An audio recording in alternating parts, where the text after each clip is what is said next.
مسلمانوں، سب نمازیں خصوصاً بیچ کی نماز یعنی نماز عصر پورے اہتمام کے ساتھ ادا کرتے رہو اور اللہ کے آگے ادب سے کھڑے رہا کرو.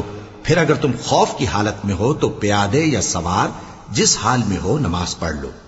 پھر جب امن و اطمینان ہو جائے تو جس طریق سے اللہ نے تم کو سکھایا ہے جو تم پہلے نہیں جانتے تھے اللہ کو یاد کرو.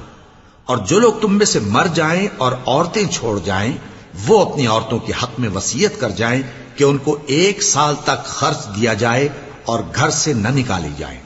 ہاں اگر وہ خود گھر سے چلی جائیں اور اپنے حق میں پسندیدہ کام یعنی نکاح کر لیں تو تم پر کچھ گناہ نہیں. اور اللہ زبردست ہے، حکمت والا ہے.